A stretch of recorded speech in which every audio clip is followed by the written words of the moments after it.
Anyway, the same old crap over and over again seems. Semantics, really. So Hotliday made a counter argument again defending Kantian ethics, which are basically human-centered ethics, which is basically a dogma as the theory of truth. The dogma being humans know what they want and are totally cool, and everything else, nah, you don't have to pay attention to it. But there's no absolutes. It's all just relative stuff. It's just that whoever the biggest gang of belief is, they're right. Not right for any principled reason, not right for any logical reason, just right because we say so. Might makes right. That's simple. That's his theory of reality. And I'm just saying, yes, it's a preposterous theory when taken to its possible conclusions. It creates the imbecilic inability to recognize something like a planet of pain versus a planet of comfort and not being able to tell the difference because you haven't declared the proper thing. You haven't recognized what's the real value in the universe. Just as he hasn't realized what the real energy in the universe is either physically. So anyway, he's just got it wrong. And I think through analogy and metaphor to, well, not even analogy to the possibilities it creates, you can just point out how it's a ludicrous theory of reality. So anyway, the other person, Carla, crazy, insane bastard, just wants to play a semantics game. Okay, so I used the term design mechanism, and I used it casually, loosely, because we'd never associate design with something that doesn't have a brain or doesn't have even a theory of design. It's like saying there's a design mechanism in your colon because it constructs a poo of a certain shape. It's just pointing out that here's the most important thing in the world, the creation of sentient beings, and it's being controlled by this mechanism that doesn't have any design in it. It doesn't have any rational configuration standards. It's a spinning wheel with, 10 idiotic natural laws, and you just spin the wheel and whatever happens, happens. There is no design. It's just insensible because it has no sensibility.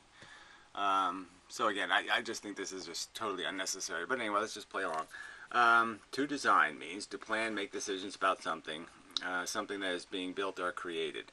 So obviously I'm not saying that evolution plans, but it clearly makes decisions. I mean, it clearly establishes what will happen, through this circumstantial environmental imposition.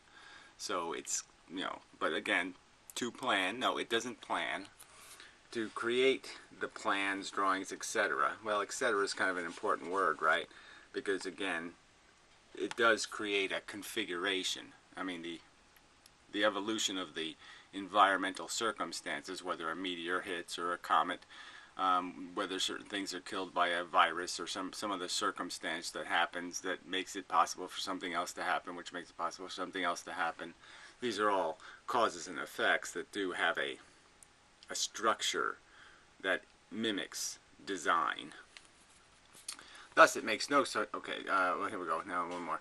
To plan or make something for a specific use or purpose. Quite obviously, it's not planning, but clearly there is a making, and there is a making for what could be described as an always moving goalpost of perfection in terms of being the perfect bug. It's a bug planet. I mean, people haven't figured this out yet. We're bugs. Okay? Yeah, we got our guts on the outside, but we're bugs. Anyway, evolution doesn't have a mind. Well, duh. Evolution isn't a person. No one's making that argument. What argument's clearly being made that evolution is doing something that we usually only let persons do. We only let persons like drive buses and do things like that. I mean, now we are letting Google software drive cars, but I'm just saying, in most cases, we don't let non-persons do important things because we don't trust non-persons. Evolution isn't a person, thus it makes no sense to call it a design mechanism. Well, again, you say it makes no sense. I think it makes perfect sense in the sense that this is the most complex thing in the universe. Quite obviously, it was constructed by 4 billion years of evolution, and there was configurations, dials, so to speak, that were in a certain position for the creations to turn out the way they turned out. And to say that just because there was no person controlling the machine, therefore there's no design, I think is just stupid. And yes, there's no intent, but it doesn't really matter. The point is it's the most important and most complex creation in the universe, and it was created by crude and dumb forces. And it makes no sense to judge it. Well, again, just that statement in itself. Oh, we shouldn't judge the most powerful force in the universe. Powerful in the sense that it's controlling the most precious thing in the universe, and therefore we should not judge its performance. Why? Oh, that's right, sacred cow. And if you are judging the products of evolution, you are not judging the mechanism by which they came into being, but only the products. Again, does that make any sense to you? Does that make any sense to anybody? That to separate the creator from the creation. There's a process that is responsible for our existence. It's called evolution, and it's perfectly rational to associate that process with the end product. It would be irrational not to associate the two. The connection is so overwhelmingly substantial. Would your philosophy be any different if life had come into being by the process of evolution, but instead simply popped into existence? Would my philosophy be any different? Well, obviously my philosophy would be different in the sense that I would have to account for this popping thing. So if you're going to say that there's some way that things could just pop into the universe, that things just popped into the universe, I actually witnessed the popping. Well, clearly my philosophy would be fundamentally different, because then I couldn't exclude the popping of something like a plug you can unplug, or the popping of a million other scenarios. If a human could pop into existence, then something perfect, quote unquote, could pop into existence. So I'm just saying, of course, my philosophy would be different, because I would be living in a world that was totally unpredictable, rather than a world that's totally predictable, that never does anything outside the bounds of cause and effect.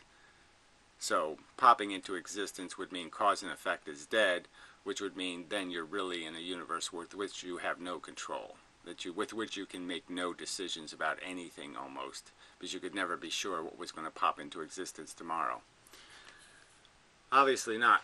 So all your pseudo-criticisms of evolution, pseudo-criticism, I mean, does that make any sense? No. So they're certainly not pretending to be criticisms. They're overt and, I think well-stated criticisms. And I just think this is you're just playing word games here. It's clearly sensible to recognize evolution as the creator, to recognize that it creates by a standard of functionality. It has certain rules of its functionality. And whether you call it a design mechanism or a creation mechanism or a poofter, it really doesn't matter. It's the thing that created us, and it's the thing worthy of critique. Aren't actually criticisms of evolution success, but merely expressions of your dislike of suffering.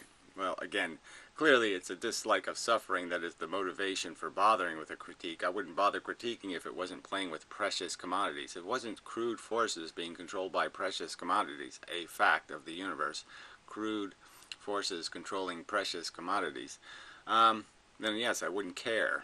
I would say, I don't care. Go ahead, poof all you want if you're not going to poof something sentient and then torture it.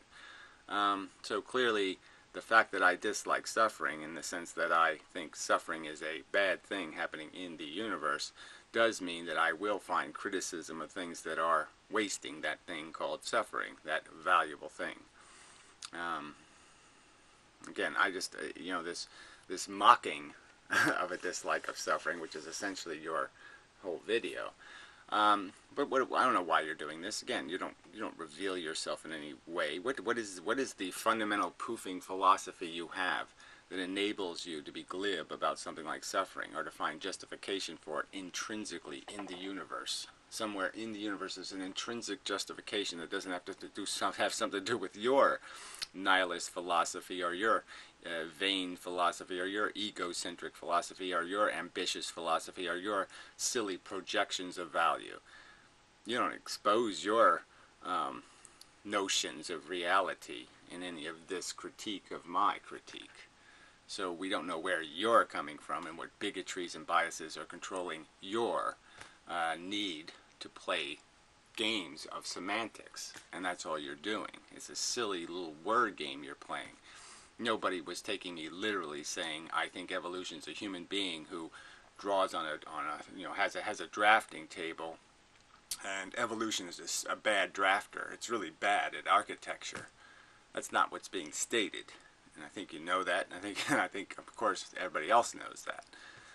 The argument is that the drafting gets done by this crude process, just like an eddy gets created in a stream, and the crude process isn't sufficient for the value of the thing being created. The thing being created is way too precious for this demolition derby of a game it's being forced to play. Alright, so enough of that. I think it's been disposed of. Sufficient. So now to Hothliday, like I said, so this whole philosophy of his is just all this subjectivism and this relativism and this, theoretically, I'm just saying, I think it goes absolutely nowhere. To say that we're right because we're a majority just seems idiotic. I mean, clearly that's a concession we all have to make. You make a concession to democracy or to voting. You make a concession because we can't agree on what the truth is, not because there isn't a truth. So I'm just saying it certainly is in no way does it make any sense for you to say we don't have any logic or absolutes defending our position. We're just going to defend our position because we all agree to be bigots together. I mean, it's just not a sensible argument. And certainly not a sensible one in this human-centric way. Like I said, he's making a insane, non-evidence-based, dogmatic statement that human judgment means something, even when the human's crazy, and yet animal judgment means nothing. So an animal barking or screaming or yelling, that's an irrelevant sound. And when a human yells and screams and barks, that's a relevant sound. And that's just so overtly a dogmatic religious presumption. That's not a rational. There's no way you can rationally make a distinction between these two sentient organisms and their welfare. So it's just nonsense. If you want to make a claim, most logicians and critical thinkers and atheists of alike understand that if you make a claim, you have to back up the claim. Appeal. Yeah, well, whatever. I'm just saying, I think I have backed it up. I'm saying you haven't backed up your claim as being a counter-argument, as being anything sufficient to overwhelm my individual judgment that you're preposterously wrong, no matter how many of you exist. I'm saying there's no logical continuity to your bigotry, first off, and then it doesn't make any sense in the sense that how can there possibly be value that you project if you're saying there is no real value? If you're not going to say that it really matters, then there's no point in telling me we're just pretending it matters, okay? I mean, okay, you're just pretending it matters. If it doesn't really matter, then you're not really playing a rational game, okay? You're just little girls playing some little delusional let's play house game, but you're not playing any reality game.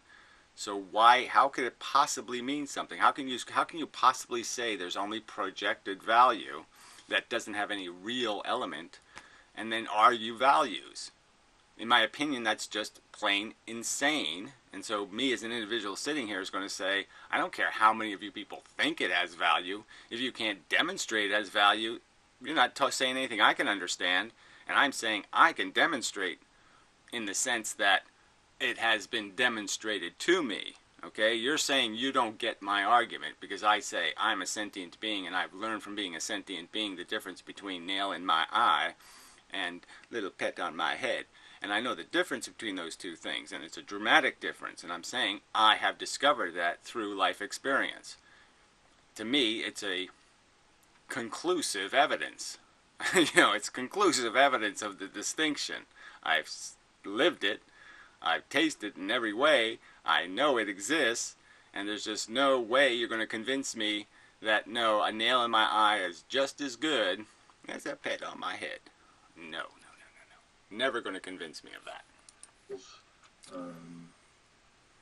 You can back up that claim with a proof by contradiction, which is kind of looking at the alternatives. But if you want to claim a proof by contradiction, you actually have to be thoroughly correct about the alternatives.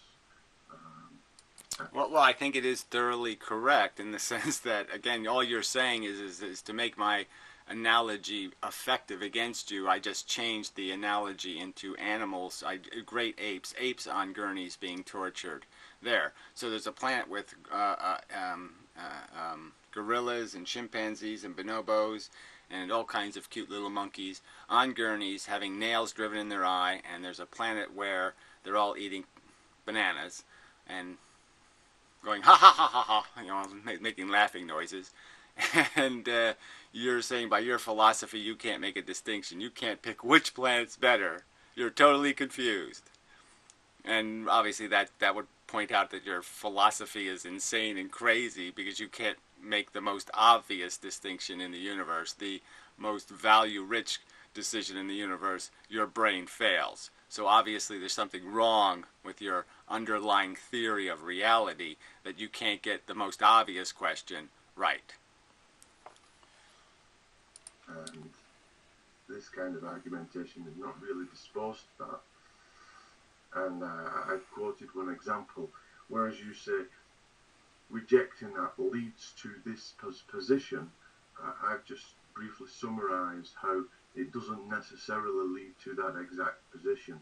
It might lead to the position where you and this is why I have asked you to talk about animals. If you want to dialogue with people, quoting the Jewish torture and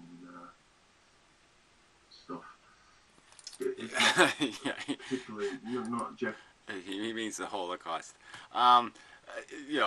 So he would find, like again, so he would say that as long as the humans, as long as the Jews are smart enough to know to say, ouch, ouch, stop doing that, I don't like it, it violates my dignity. So when they can say that, it's okay. But if I created some human beings who I kept really, really ignorant, and I enslaved them, that would be okay because they didn't have any personal statement. They couldn't make a personal statement saying, stop doing it because I have programmed them to be obedient.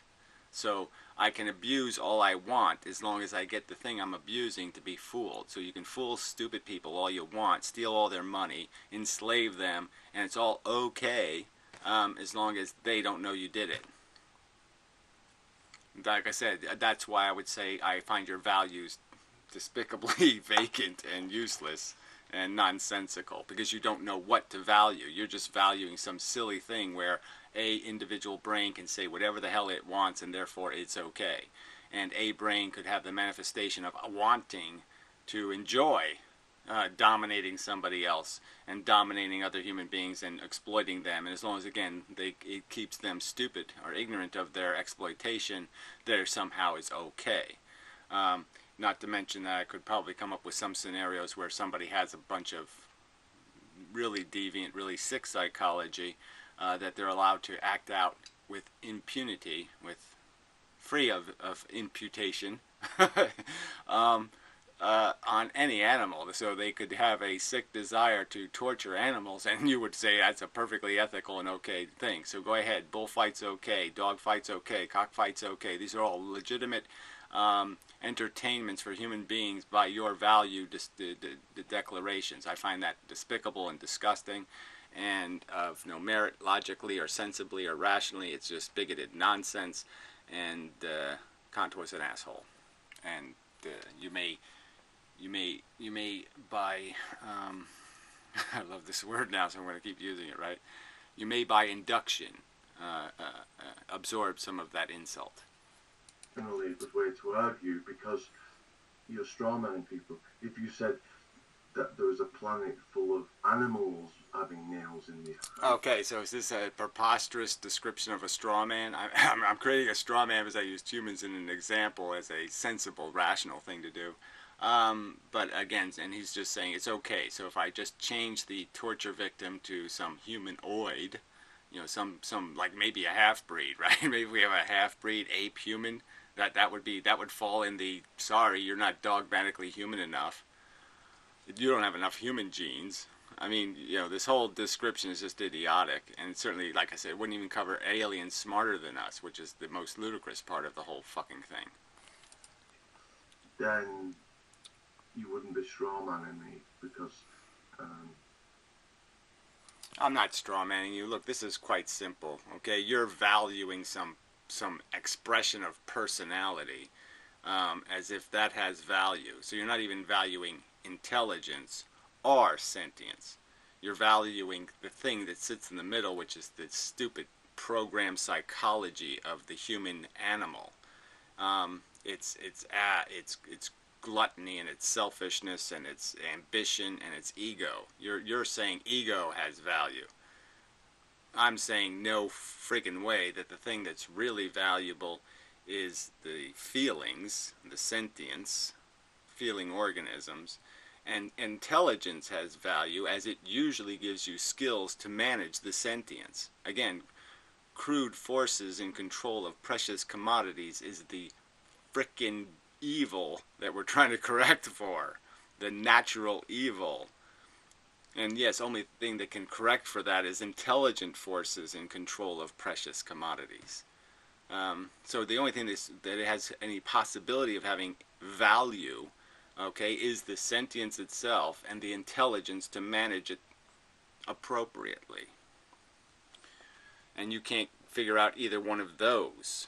You're just saying some idiotic notion in the head of a human has value. Whatever that notion may be, whatever stupid circumstance created it. His mommy stuck her finger too far up his ass when he was a kid or something, and therefore whatever the deviant psychology that arises from that somehow has intrinsic respectability, but sentience and intelligence don't have intrinsic value. Sorry, that is crazy. Perhaps I could tell you that it would cause me a lot of distress, and if we was in a community of interstellar nations, that I would be advocating not to trade with such aliens. Yeah, but not based on any rational declaration of real value. You're just going to do it because it subjectively, personally bothers you. That's not a rational argument why something should or should not exist.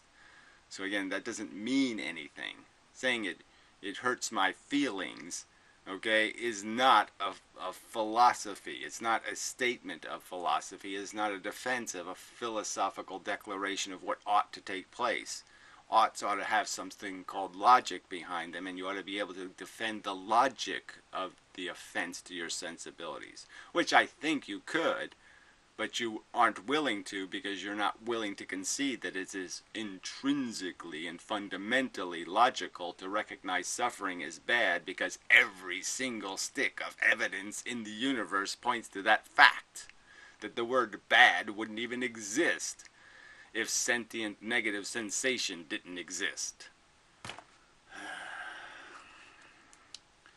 So yeah. Anyway, I think that's enough.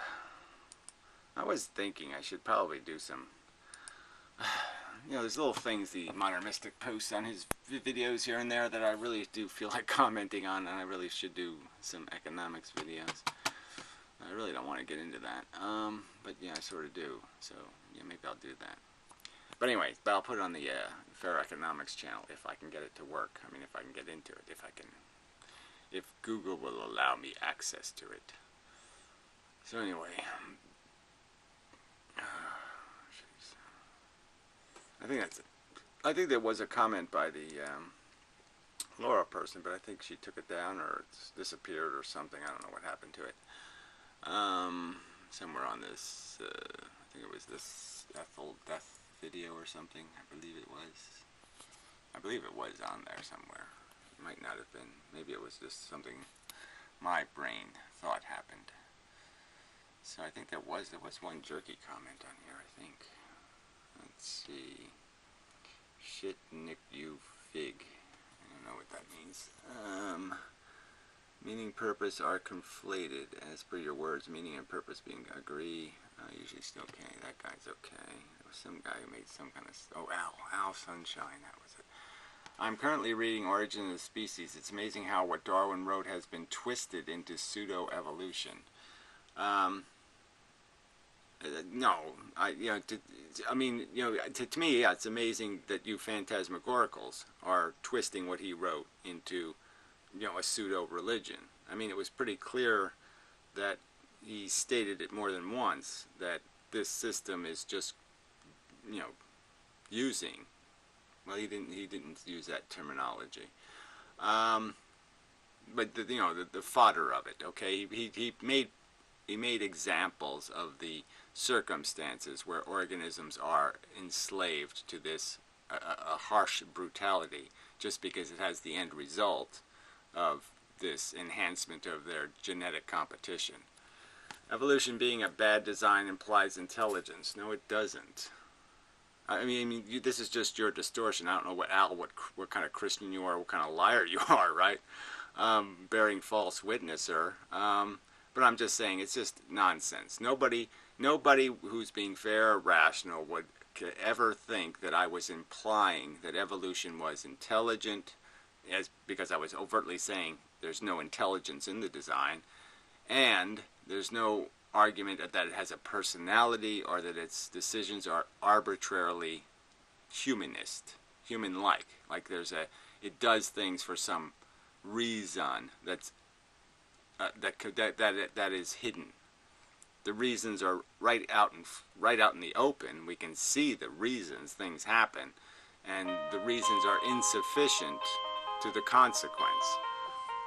Evolution isn't a design, it's a process, I suspect. Projecting a human quality onto non-thinking processes is an error in thinking. Well, again, there's no projecting of a human quality, so again, this is just a lie and a distortion on your part.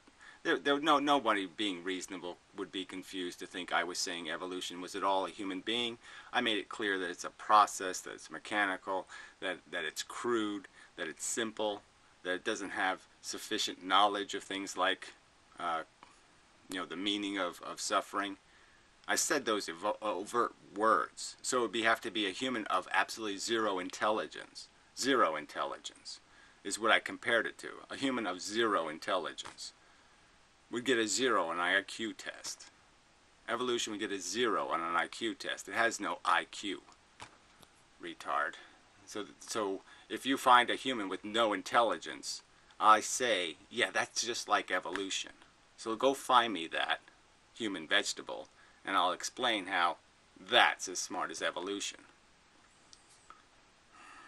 God, you're such a liar. Go to hell, haha, you're going to go to hell. You're a false witnesser. Nah, nah, nah, nah, nah. Anyway, fucking assholes. So, till next time, and such.